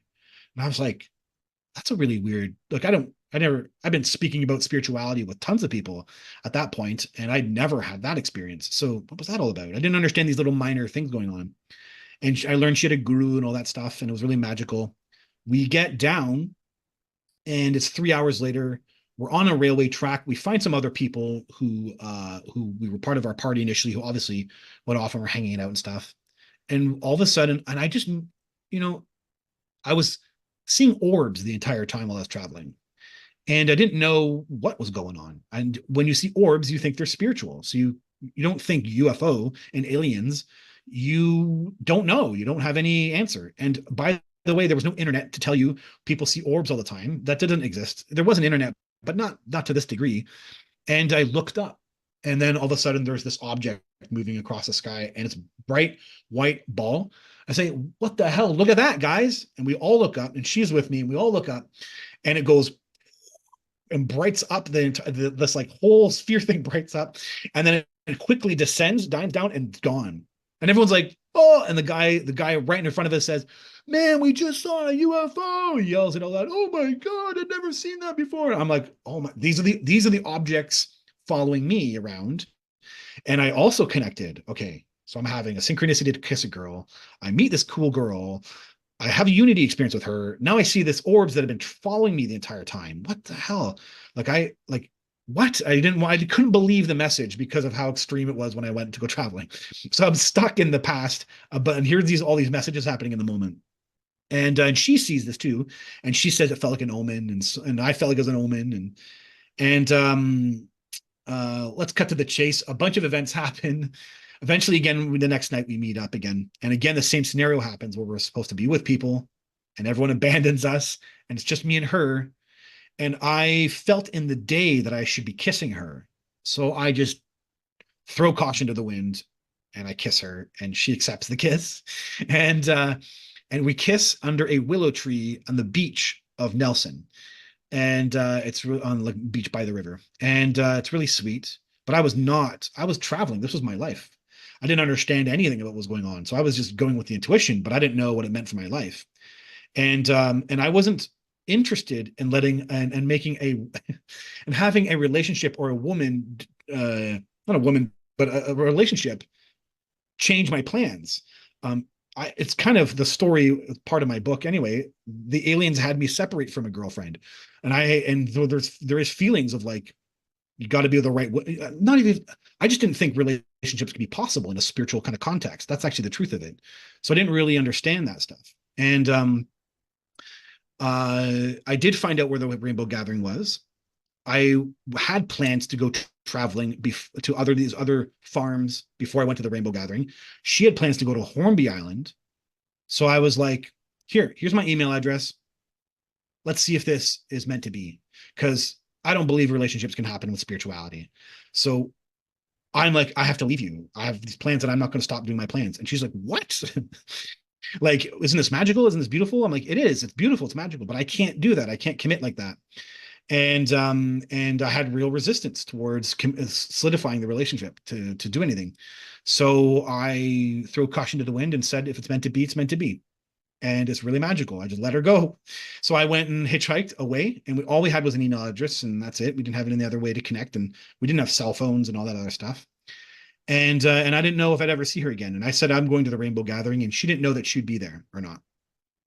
Long story short, I had several synchronicities going to the Rainbow Gathering over the week. Like one guy picks me up and says, hey, you need to get together with girls at the Rainbow Gathering. The best girl, and he like real amplifies it. The best girl you could ever meet is at a rainbow gathering. So make sure you pick up a girl at the rainbow gathering. And I'm like, message. Like it really felt like a message, right? I'm like, that's really weird. And here I am meeting this girl and stuff. And so I show up at the rainbow gathering. It's in the middle of nowhere. It's the most gorgeous location, a Duncan Lake, and it's isolated and it's small, right? Just tiny amounts of people, 100 people or 200, 300 people. And it's a huge area, but very loose, and people pour in as the days goes on. It's all centered around a full moon, a moon. It's kind of a full moon in the middle of July in the year 2000, and the snow-capped peaked mountains, and no human presence except for the group. So amazing. Every night was beautiful, starry night with beautiful moon. Like it's just like Lord of the Rings type stuff going on here. It's just so epic, and this was the grounding of the place where everything would happen. I don't know what to do. She hasn't shown up yet, and I don't know if she's coming. And I'm here to just focus on my own growth and everything anyway. So that's how I went with it. And I met some people. And then I'm reading middle of the day, I'm reading a book. Someone was reading a book about spiritual relationships and spirituality. And I thought, oh, that's really interesting. So I'm on this field and I pick up, can I read your book? And she's like, yeah. And here I am looking at this book about spiritual relationships and how you can make spirituality and relationships happen. I'm like, that's really weird. And I'm having this experience, wondering about it. And I'm thinking, and I look up, think in reflection of what I'm reading. Lo and behold, Kalika is walking into the rainbow gathering. And I'm like, what a synchronicity is this? This is insane. I put down the book. I basically walk over to her coming into the entrance. She's hunched over with this big backpack, because we all have big backpacks at the time. And she's hunched over and she hasn't looked up yet to look at anybody or anywhere, because she's so with the weight of this crazy backpack. And as the first thing she does is when she looks up, she sees me. So here I am looking at a book about spiritual relationships, and I look up, I see her, and now I've walked over, and the first thing she sees is me. And so both of us feel like we have this amazing synchronicity about like, oh my God, I can't believe you're here. I can't believe you're here. Oh my God, oh my God. It was this magic. And we hug, and immediately I say, I can't be in a relationship with you. I can't be in a relationship with you, but I'm so happy you're here. This is so much fun and so amazing. And she's like, and she basically admits later on, she's like, what's wrong with this guy? Like, why he can't put the messages together? And so basically it's this romantic time where it's flirting with basically each other, and we have constant spiritual experiences. She'll have a dream that became true. A butterfly lands on me, and these just magical moments. She loses her necklace. She gets a mala from her guru. It's a very specially vibed mala.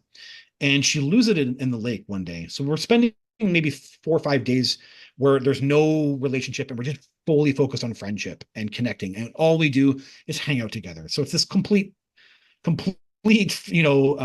flirting, but not real commitment. And there's no physical activity at all. And we're just friends. And, but she has other guys flirting with her, and I let everything happen, totally detached. And she ends up always saying, I don't want to be with those guys. I want to be with you, but you don't want to be with me. And so I just let it be. And then she loses this mullah kind of 4 or 5 days in, and no one can find it for her. She loses it in the water, and she doesn't know how to find it. And so I'm the one who, I think it's day 2 of her losing the mullah. It upsets her, it depresses her. It's this very powerful mullah. And I'm the one who, I put on the glasses, we find goggles to look in the water. And I actually make I think it's the last effort, and I make the effort. And I do these strokes over through this area, and I see probably about 12 feet down, like quite deep. The lake was dammed actually, so it could change the height. So at this point, there was quite a depth amount of water. And I saw this kind of rope interlaid between these rocks. And I did this deep dive down, grabbed it, pulled it up, and I saw kind of had this beautiful thing on the end, and it looked like a mullet to me. And I came up, yes. And I basically get out of the water. I see her at the end of the beach, and she's meditating. And what she's doing is she's visioning, right? The idea of the mullah around her presently. So it's as if it's all secure in her possession, and she's visioning it. And here I am coming up with her with the mullet, and she literally, again, the magic of all this, she opens up her eyes, and I've got the mullet in her hand, and she breaks down basically. She basically puts her feet at herself at my feet. She's like, I can't believe it. I can't believe it's you. I can't believe it. I can't believe it's you. And I can't also believe it's me either. And I give her the mullah, and she's like, she hugs me and she's crying, and it's this whole big moment between us. And then I have to take a step back. I'm like, okay, what is going on here? Like, what's with all the magic? Why am I resisting this? What's going on? I take actually like half of a day. I take it by myself and I go up into the mountains or go on a little hike. And I actually end up realizing I have an imprint from a past relationship. The one in my third contact event, the elder told me to move on from a girl. And that relationship actually had an imprint in me that you can't be in a relationship and be spiritual at the same time. So I actually had an imprint in my kind of subconscious about it. And I actually saw that in that moment. And I kind of said, okay, this is not real then. And I can release this because I think I'm being told I need to be with this girl. I need to follow these messages. Something's going on. And I literally walk up to her and I said, she was at a fire pit. And I said, I can be in a relationship now. I can do this. Just like, what? I'm like, yeah. I had to work through some things. I had to figure it out and I can be in a relationship now. And she's like, oh my God, okay. And that was it. And then that night, it's all like fire by the lakeside and we're intimate and we hold hands and it feels right for the first time because the first time we held hands, it felt wrong and now it feels right. And I had a weird feeling where I accidentally held her hand and I felt my soul was the one who held her. I actually had this moment that my soul was the one holding the hand. It was like, okay, these are internal moments for me telling me this is meant to be. And it's absolutely gorgeous and such a beautiful moment. And we basically end the rainbow gathering a couple of days later. We go back to Caslow, and we end up having we hitchhike together to Nakusp Hot Springs, and that's where we spend the last week together. And we spend maybe a couple of days, 3 or 4 days, and it's really romantic. We spend time in the forest, spend the nights in the forest and the days in the hot springs. And then that's where she leaves for me and I leave her. And we don't know what the future is. And she's crying and I'm crying. She's a city girl and I'm a country boy. I'm like it's full country. It's this magical stuff. And that's it. We separate in the cusp. She gets hitchhiked. She takes a car ride back to Vancouver to grab a plane to go back to Toronto. I didn't even mention it this part. Sorry. She's from Toronto. And I that's it. We just keep contact. And over 3 months, we're emailing and I make money and I eventually feel like I should maybe check this spiritual lead out. Should I check this out? Higher self. And I really get a whole bunch of messages to keep following this. And I just go through with it. I go to Toronto. And when I show up there, I get a job right away and I get a house right away. So the signs were all like, you're meant to be here. You stay here. You don't leave here. And the whole traveling period with all the aliens and all the orbs and then the rising all becomes history. And on October 21st, I meet her guru and I feel connected to him right away. And then I cry and there's a blessing that happens and it's a real magical thing. And yeah, and that's it. My life would be in Toronto for almost 10 years. And this traveling persona that was all tied with the aliens would fade into history. Yeah. Magical. Beautiful too. Yeah. Yeah. Amazing. Yeah. Yeah. I'm honored that's part of my story.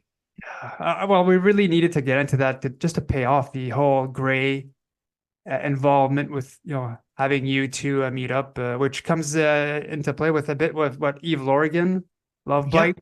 And Love Bite. Yeah. Yeah. I'm aware of that. We've actually part of a UFO group and we had her on and the aliens definitely put people together. I actually knew another experiencer who the aliens were trying to put people together. And yeah, they definitely do that. They definitely put couples together. Listen, Jeff, we been at this for almost 2 hours, at least. Oh yeah, at least 2 hours. Yeah, we're gonna have to get you on for part 3 later on down the road. Yeah, your book has over 30 chapters and 26 contact events. We're at the 22nd, roughly. Yeah, there's a whole adult period, and it's really shocking. They still were in my life, and it's not shocking anymore when I now all of it unravels, and especially with all the changes that are how the public is becoming aware and the timing of everything. But you wouldn't, when you're living through it, you don't expect it. And you kind of keep thinking it ends now, right? Yeah. Because you kind of don't want it in your life to some degree. Even though they're magical, they can really disrupt you in your life. And now that's all said and done, you're looking back, you're like, oh my God, it all makes sense. Why they kind of kept up with it all. And yeah, it's powerful. Um, to those who might be interested in purchasing your book, I believe it's sold on Amazon. That's right. My email address, sorry, my website is jeffselver at .com. So JEFFSELVER.com. And the link to my book is there. You can even just Google Jeff Selver and the Amazon link to The Rising comes up right away as well too. Yeah. Yeah. To finish off the interview, do you want to maybe get into another story, or do you have a closing statement for everyone? Hmm. Yeah. Oh, I don't know. Or maybe like a little tidbit of what's to come in the next few, well, the next interview, let's say. Oh, next interview. Sure. Yeah. Yeah. Well, yeah, they stuck around, and there will be, from that point onwards of meeting my guru, there'd be the 23rd, 24th, 25th, 26th contact event. So 4 more. And they actually cap things off. Like they also wanted a sense of closure. It's kind of really interesting, or at least understood that that's important. So they actually do give me more information about the planet, their involvement, the hybrids, and the hybrids are coming. And yeah, and they end up painting more picture there. What would be really interesting to talk more about too is, you know, Jacques Vallée talks about this stuff. It's in research papers with Gary Nolan. Telepathy from crafts. Experiencers continue to, like, it's not like Chris Bledsoe is a good example, able to continue to film objects, even though he's had contact a long time ago now. His contact continues in the form of orbs, exactly the same as me, and I have communication from that, and I'll be going public with some of that in very soon. But yeah, this consistent contact continues, and I'd be really excited to talk about that and some of the paranormal stuff that, they really weren't two-dimensional in my contact events, except for maybe they were dimensional in the sense of them being there, but it's so physical, the contact events. And I learn more about the dimensional paranormal stuff when all the memories come out, and she ends up being in my life as a paranormal entity. So I've learned so much since the memories have come out. And so it's never ending. It's a never ending learning cycle. And I'm really excited to just keep sharing that with people. So, but I do need to say, with every single contact, every single interview, I like to cap off with, there's a big, big, big picture message to every human that God is real. God is this, that consciousness is awareness is real. The quantum field is alive, and we are it. We are it. And I think our lack of understanding of that is part of the conflict here, actually, and why someone actually once said you can't worship gray aliens, and I said that previously too. And I think that might be part of the conflict, right? If we have these high level beings interacting with us, our tendency is to want to worship them. And I've already met people who do try to do that. And I'm like, listen, the elder never said worship her. I've been with her for 26 contact events, or, roughly, and they never said that to me. They never said to worship them. So you can see there's a conflict of if you don't know your power, then these high level entities have trouble interacting with you. But if you know your power, then there's no sense of threat that you will start attaching yourself to them. And I think that's the critical part here. You need to know your power. You're God. You are your own higher self. You're born into this life for a purpose, to learn, to grow, and to love. And that's the most important stuff. And I think that's the core of the entire phenomenon for all of us. So that's that. Beautiful. Yeah, well said. Well said, really. Jeff, thank you so much for coming on. It's been fun again. Yeah, Mr. Gray, thanks so much. Such a pleasure. Thank you so much. To those watching, hope you enjoyed today's interview. I'm your host, Mr. Great. More interviews coming up, and I'll see you guys next time. So, take care, everyone. Hello, everyone. This is Mr. Great, and thanks for watching today's episode. If you are an abductee, contactee, or experiencer, and you believe that your story could help others, please feel free to contact me through my YouTube channel email. When it comes to experiencers, the ET phenomena, and the future, remember, truth will out.